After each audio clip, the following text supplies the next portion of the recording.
আমার খালা একজন যুবতী মহিলা ছিলেন। যখনই তিনি বাড়িতে একা থাকতেন আমাকে ডেকে নিতেন। আমাকেও তার কাছে যেতে বাধ্য হতে হতো এবং তার সাথে কিছু সুন্দর মুহূর্ত কাটাতাম। আমার খালার সাথে থাকতে থাকতে অনেক সময় কেটে গিয়েছিল, তাই এখন তিনি আমার কাছ থেকে কিছুই লুকাতেন না। একদিন খালা বাড়িতে একা ছিলেন যখন তিনি আমাকে তার কাছে ডাকলেন। আমার খালা যখন নিজেকে দেখাচ্ছিলেন তখন তিনি খুব সুন্দর লাগছিলেন।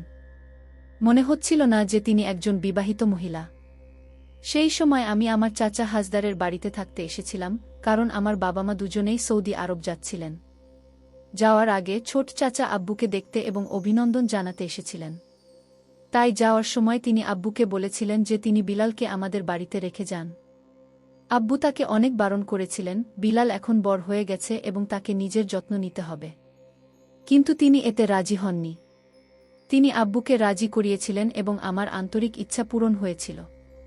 আমার কাছে আমাদের পুরানো বাড়ির চাবি আছে, যা খালি পড়ে আছে, এবং আমি আমার উদ্দেশ্যে এটি ব্যাপকভাবে ব্যবহার করি।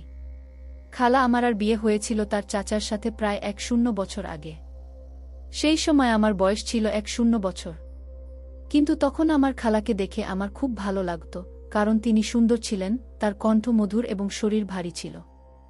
বুবুফুফার জুটি আদর্শ বলে বিবেচিত হতো, কিন্তু এখন পর্যন্ত তারা দুজনেই সন্তানসুখ থেকে বঞ্চিত ছিলেন। সম্ভবত তারা দুজনেই এটিকে তাদের ভাগ্য বলে মেনে নিয়ে ধৈর্য ধরে বসেছিলেন। খালা এবং চাচার মধ্যে ভালোবাসা ছিল খুব গভীর, এবং আমি অনুমান করেছিলাম যে খালা তার সাথে একটি রাতও নষ্ট করেননি, কারণ বিয়ের পর আমার খালার শরীর খুব আকর্ষণীয় হয়ে উঠেছিল। পরিস্থিতি আগে থেকেই খুব খারাপ ছিল, কিন্তু এখন শরীরের প্রতিটি অংশ আমাকে ডাকছিল। সেই সময় আমার খালা বাড়ি পরিষ্কার করছিলেন এবং আমি টিভি দেখছিলাম। তারপর আমার খালা আমাকে জিজ্ঞাসা করলেন, বিলাল বেটা, আজ তুমি কলেজে যাওনি কেন? তখন আমি বললাম, আমার খালাকে আমার বেটা বলতে আমার মনে খারাপ লাগছিল। না খালা, সেমিস্টার শেষ হয়ে গেছে, তাই মাসিক ছুটি আছে। খালা মাথা নাড়লেন এবং কাপড় টেবিলে ফেলে দিতে ঝুঁকলেন। তিনি কিছু বুঝতে পারছিলেন না, কি করবেন আর কি করবেন না। 2 দিন কেটে গিয়েছিল আমি আমার খালার বাড়িতে এসেছিলাম। রাতের খাবারের টেবিলে আমার খালা আমাকে এবং আমার চাচাকে বললেন যে তাকে 2 দিনের জন্য কোথাও যেতে হবে। যদি তাকে দীর্ঘ সময়ের জন্য বাইরে যেতে হয়, তাই তিনি তার খালাকে তার সাথে নিয়ে যেতেন। কিন্তু এবার আমি আমার খালার বাড়িতে ছিলাম, তাই তিনি এটিকে সঙ্গী হিসেবে নেওয়া উচিত মনে করলেন। আমি আমার খালার দৈনন্দিন রুটিন এবং তার চোখের সতর্কতার সাথে পর্যবেক্ষণ করলাম। আমি দেখলাম যে তিনি অনেক চা পান করেন এবং চা খোলা দুধ দিয়ে তৈরি করা হয়। আমি ডিব্বাবন্ধ দুধের চা পান করার অভ্যাসী। পরের দিন আমি গেম খেলছিলাম, হেডফোন পরেছিলাম। আমি জানতাম না যে আমার খালা আমার কাছে এসেছিলেন কিনা, অথবা তিনি আমার গেম দেখেছিলেন কিনা। আমরা বন্ধু ছিলাম এবং একে অপরের ব্যবহার করতাম, এবং যে বকবক আমি করছিলাম তা অত্যন্ত অশ্লীল ছিল। খালা আশ্চর্য এবং চিন্তিত ছিলেন, তিনি আমার বকবক শুনছিলেন। তারপর তিনি আমাকে ডাকলেন, তার উপস্থিতি বোঝানোর চেষ্টা করলেন, কিন্তু সঙ্গীতের কারণে আমি কিছুই শুনতে পাচ্ছিলাম না। খালা অনেকক্ষণ আমার বকবক শুনলেন এবং তারপর উঠে তার রুমে চলে গেলেন। সন্ধ্যায় আমি বন্ধুদের সাথে দেখা করতে বের হতে যাচ্ছিলাম, তাই আমি আমার খালাকে বলতে তার রুমে গেলাম। সেই সময় আমার মনে কিছু বিশেষ ছিল না। তারপর আমি ফিরে এসে বিছানায় শুয়ে পড়লাম। কিছুক্ষণ পরে আমি বললাম, আমি চা পান করতে চাই, আপনি কি বানাবেন? খালা হাসলেন এবং বললেন, আমার বাচ্চা, কেন না শুধু 2 ঘন্টা? আমি কি ফ্রেশ হয়ে যাই? তারপর আমি উঠে বাথরুমের দিকে চলে গেলাম। আমি গ্যালারিতে এসে বসলাম এবং তার সামনে লাল রং এবং ফুল দেখতে পেলাম। আমার একটি ফুল পছন্দ হয়েছিল, আমি গিয়ে সেটি ভালো করে দেখলাম এবং তারপর ভেঙে ফেললাম। খালা আমাকে ডাকছিলেন, আমি উত্তর দিলাম, আমি বাইরে আছি। তাই তিনি তার হাতে একটি ট্রে নিয়ে বাইরে এলেন, যাতে 2টি কাপ চা ছিল। তিনি একটি কাপ আমাকে দিলেন এবং অন্যটি নিজে নিয়ে টেবিলে রেখে দিলেন। আমি ফুলটি আমার হাতে নিলাম এবং তা আমার খালাকে দিয়ে দিলাম। আমার খালা হাসলেন এবং তিনি আমার হাত থেকে ফুলটি নিলেন এবং বললেন, ধন্যবাদ আমার বাচ্চা। আমার সব স্বপ্ন ভেঙে গেছে। আমি আমার খালার দিকে তাকিয়ে বললাম, খালা, আপনি কি বিরক্ত হন না? আমি সারাদিন বাড়িতে থেকে বিরক্ত হয়ে যাই।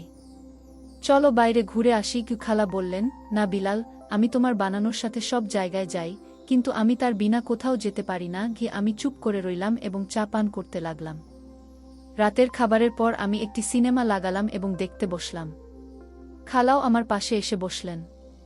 এবং আমি চলচ্চিত্র দেখতে শুরু করলাম। যখন খালা দেখলেন যে এটাই সেই বাজে কথা যা আমি দুপুরে গেম খেলার সময় করছিলাম, তখন তিনি বললেন, ঠিক আছে, তুমি সব গালিগালাজ এবং বাজে কথা এখান থেকেই শিখেছ।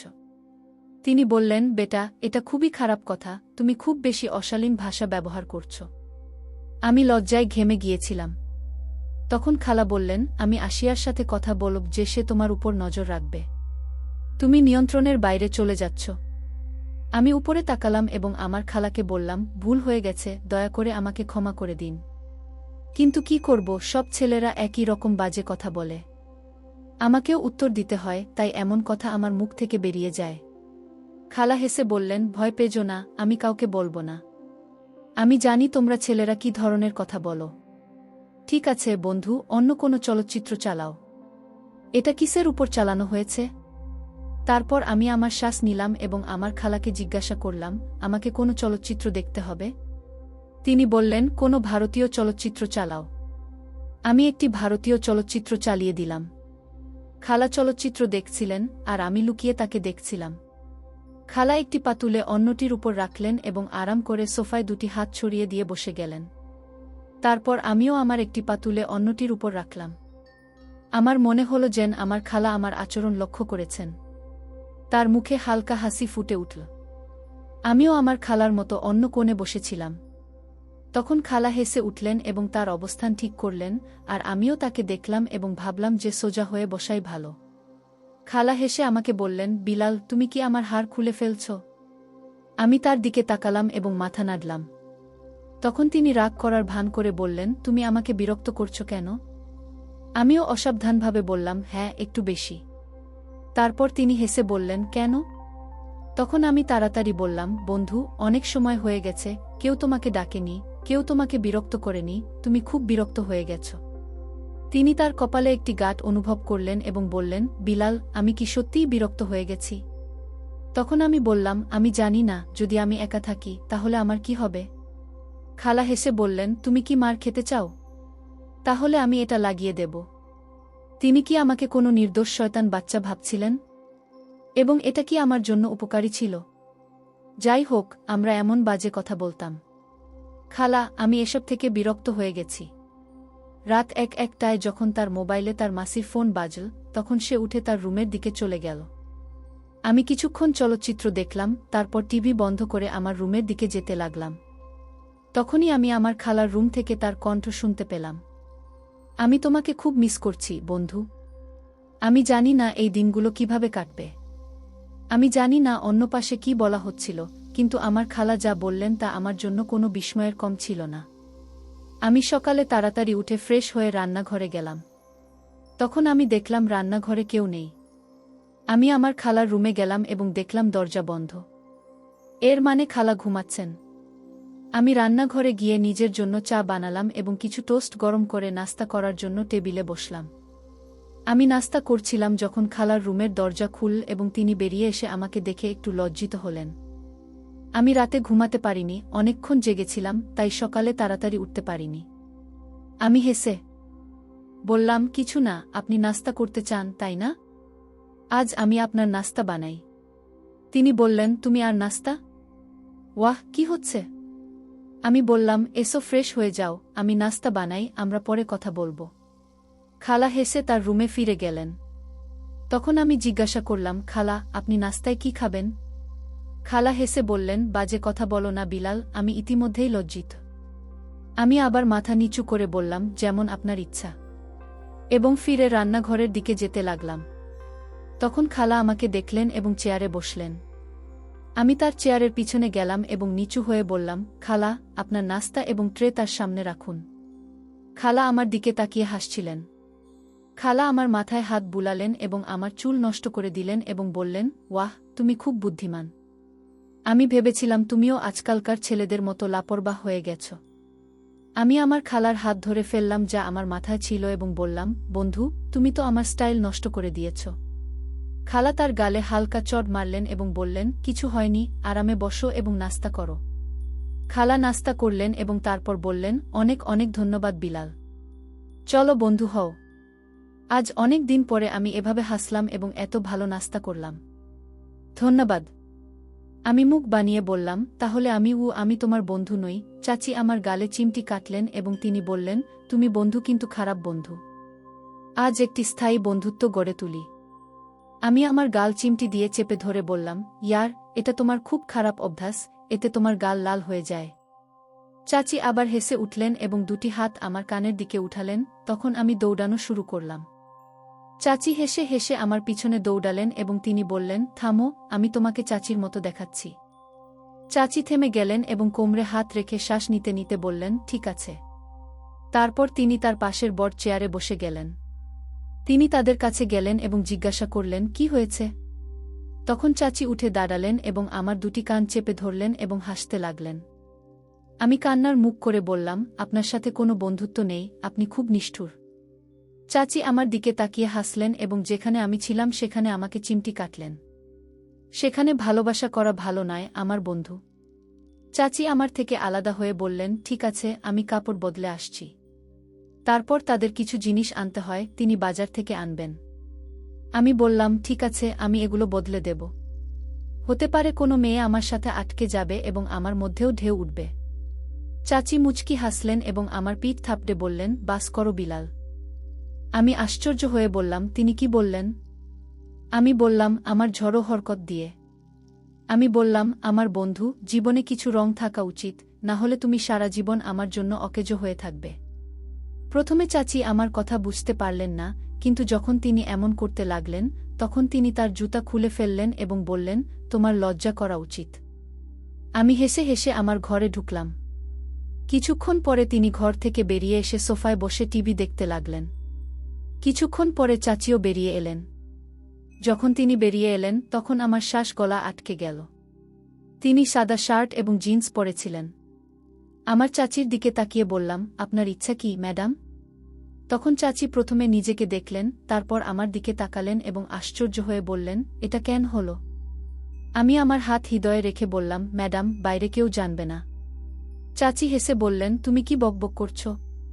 যখন তিনি আমাকে আসতে বললেন, আমি খাবারের দিকে ইশারা করে বললাম, আমার বিশ্বাস আপনার শহরে হাজারো পাগল লোক আছে এবং এত সকালে দোকান কে খুলবে? চাচি তার ভুল বুঝতে পারলেন। তিনি বললেন, আপনি ঠিক বলেছেন। আমি বললাম, ম্যাডাম, আপনি বাইরে আসছেন, লোকেরা আপনার দিকে তাকাবে, তাই না? আপনার কাজ কে দেখবে? চাচি হেসে বললেন, বিলাল ডার, লজ্জা করো, আমি তোমার মাসি। আমি মাথা নিচু করে বললাম, ঠিক আছে চাচি। তখন তিনি হেসে উঠলেন এবং আমার পাশে বসে বললেন, তুমি ফ্লার্ট করা বন্ধ করবে না? তার দিকে না তাকিয়ে আমি বললাম, শেষ পর্যন্ত কে তোমার সাথে ফ্লার্ট করতে চাইবে? চাচি মুচকি হাসলেন এবং বললেন, আমাকে ক্ষমা করে দাও ইয়ার। কিছুক্ষণ নীরবতার পর চাচি আমার কাছে এলেন এবং বললেন, আসলে তোমার কোনো গার্লফ্রেন্ড নেই। আমি তাদের দিকে তাকিয়ে বললাম, আমি আপনার মতো কাউকে পাইনি, না হলে তাকে আমার প্রেমিকা বা জীবনসঙ্গী বানিয়ে নিতাম। এখন যদিও তাকে প্রতিদিন প্রস্তুত হতে হবে, কিন্তু চাচি হেসে বললেন, সে থামবে না। চাচি বললেন, বিলাল, দুধ নিয়ে আসো। আমি মাথা নেড়ে বাজারের দিকে চলে গেলাম। সে ফিরে এল, দুধের জগ ফ্রিজে রাখল এবং তার চাচিকে এই কথা বলতে তার ঘরে গেল। কিন্তু আমার সামনে যে দৃশ্য ছিল তা তাকে পাগল করার জন্য যথেষ্ট ছিল। চাচি সম্ভবত এইমাত্র স্নান করেছিলেন এবং এই সময়ে ভারী বৃষ্টি হচ্ছিল এবং আমার অবস্থা এমন হয়ে গিয়েছিল যে আমার পায়ে প্রাণ ছিল না। আমি ফিরতে যাচ্ছিলাম, চাচি ডেকে জিজ্ঞাসা করলেন, তুমি দুধ এনেছ? মনে হচ্ছিল আমার গলা থেকে কোনো আওয়াজই বের হচ্ছিল না। আমি মাথা নেড়ে দিলাম এবং সেই বিপদ ধীরে ধীরে আমার দিকে এগিয়ে এল। তিনি তার হাত আমার মুখের নিচে রেখে বললেন, কি হয়েছে? আমি আমার মুখ উপরে তুললাম এবং তাদের চোখের দিকে তাকিয়ে তিনি বললেন, কিছু না। চাচি সরাসরি আমার চোখের দিকে তাকালেন এবং বললেন, বিলাল, সত্য বলো, আমার এভাবে তোমার সামনে আসা কি ভালো হবে? আমি আবার মাথা নেড়ে বললাম, যদি আপনি মনে করেন আমি আপনার দিকে আকৃষ্ট হচ্ছি, তাহলে আপনি ভুল করছেন ম্যাডাম। আমি এই বিষয়ে একমত যে আপনার শরীর আপনার ভালোবাসা প্রকাশের একটি মাধ্যম, কিন্তু কথা শুধু এতটুকুই নয়। চাচি গভীর শ্বাস নিলেন এবং আমার দিকে এমনভাবে তাকালেন যেন আমি পাগল। আমি আবার মাথা তুলে বললাম, কিন্তু আমি এও চাই না যে তুমি আমাকে কিছু সময়ের জন্য গ্রহণ করো এবং তারপর আমাকে সারা জীবনের জন্য তোমার দৃষ্টি থেকে বঞ্চিত করো। এটি মাসির জন্য খুবই নাজুক অবস্থা ছিল। তারপর তিনি বিছানার এক পাশে বসে বললেন, এসো এবং আমার সাথে বসো। আমি শান্তভাবে গিয়ে তার পাশে বসে গেলাম। তিনি আমার হাত ধরে তার অন্য হাতের উপর রাখলেন এবং বললেন, বিলাল, তুমি যা পেয়েছ তার জন্য কৃতজ্ঞ হওয়া উচিত। খালার মাথায় কি চলছিল, কিন্তু তখন যুদ্ধক্ষেত্র থেকে পালানোর কথা হচ্ছিল। আমি শান্তভাবে ঘরে ফিরে এলাম, তখনই বুঝতে পারলাম খালা ভিতরে ভিতরে কাঁদছিলেন। তার কান্নার শব্দ বাইরে থেকে আসছিল। আমি দরজার কাছে গিয়ে জিজ্ঞাসা করলাম, এখন ঠিক আছে? ভিতর থেকে কোনো উত্তর এল না। আহ ভরার শব্দ একদম বন্ধ হয়ে গেল। আমি আবার জিজ্ঞাসা করলাম, খালা কি হয়েছে, কেন কাঁদছ? ভিতর থেকে আওয়াজ এল, বিলাল, আমি কিছুক্ষণের জন্য একা থাকতে চাই। দয়া করে তোমার ঘরে যাও। আমি বললাম, ঠিক আছে, আপনি ঠিক আছেন তো? খালা বললেন, হ্যাঁ, আমি ঠিক আছি। আমার কিছুই বুঝে আসছিল না কি করা উচিত। আমি দ্রুত ফিরে এলাম। কিছুক্ষণ পর খালাও ফ্রেশ হয়ে বাইরে এলেন এবং আমার কাছে ক্ষমা চাইতে লাগলেন। সেই দিন থেকে আমি আমার খালার খুব যত্ন নিতে শুরু করলাম, কারণ তিনি খুব একা ছিলেন। আমি আমার খালাকেও বাড়ি ফিরিয়ে আনলাম, কারণ খালা একজন যুবতী ও সুন্দরী মহিলা ছিলেন, তাই তিনি তার একাকিত্ব দূর করতে এত আগ্রহী ছিলেন। কিন্তু শুকরিয়া, আমাদের মধ্যে এমন কোনো সম্পর্ক গড়ে ওঠেনি। আমি খালার বাড়িতে আরও কয়েকদিন কাটালাম, তারপর আমার বাবা মা বাড়ি ফিরে এলেন এবং আমি আমার বাড়ি ফিরে গেলাম। আমি আমার অনুসারী ও আত্মীয়দের অনুরোধ করব, তারা যেন তাদের যুবতী মেয়ে, বোন বা স্ত্রীকে কখনো কারো উপর ছেড়ে না দেয়, কারণ শয়তান মানুষের প্রকাশ্য শত্রু এবং সর্বদা মানুষকে পথভ্রষ্ট করার চেষ্টা করে। সে কেউ নয়। ইয়ার, এটা কেমন খারাপ কথা। পুরো বিশ্ব এমনই করছে। এখন মজা করো আর পরে অনুতাপ করো। এখন অনুতাপের কোনো দরজা বন্ধ হয়ে গেছে, বাকিটা সময় এলে মিটিয়ে নেওয়া হবে। এখন আনন্দ করো। যাই হোক, মানুষ ভুল করার জন্য প্রস্তুত থাকে। মানুষ ভুল করে, কিন্তু শুকরিয়া, আমার ও আমার খালার মধ্যে এমন কোনো সম্পর্ক গড়ে ওঠেনি। একজন সুন্দরী মহিলা যদি কয়েকদিন গরমাহরামের সাথে থাকে, তবে এক না একদিন সে তার সীমা অতিক্রম করবেই। তাই সর্বদা নিজের সম্মানের খেয়াল রাখো। অনেক সময় এমন হয় যে স্বামী তার স্ত্রীকে রেখে বিদেশ বা দূরে কাজে চলে যায়, তখন অসহায় মহিলা একটি নির্দিষ্ট সময় পর্যন্ত নিজেকে নিয়ন্ত্রণে রাখতে পারে, কিন্তু যখন তার ধৈর্য শেষ হয়ে যায়, তখন সে খারাপ কাজ করতে উদ্যত হয়। তাই প্রিয় বন্ধুরা, তোমার স্ত্রীকে সর্বদা নিজের সাথে রাখো, যাতে তোমার সম্মান অটুট থাকে, এবং তাকে পূর্ণ অধিকার দাও, যাতে সে খারাপ কাজ থেকে বেঁচে থাকতে পারে। আমি আশা করি তোমরা আমার গল্পটি পছন্দ করেছ। যদি গল্পটি পছন্দ হয়ে থাকে তবে অবশ্যই লাইক করো। আর যদি এখনও আমার চ্যানেল সাবস্ক্রাইব না করে থাকো, তবে চ্যানেল সাবস্ক্রাইব করে নাও। পরবর্তী সময়ে অন্য কোনো গল্প নিয়ে আবার দেখা হবে। নিজের যত্ন নিও। জয় হিন্দ বন্ধুরা।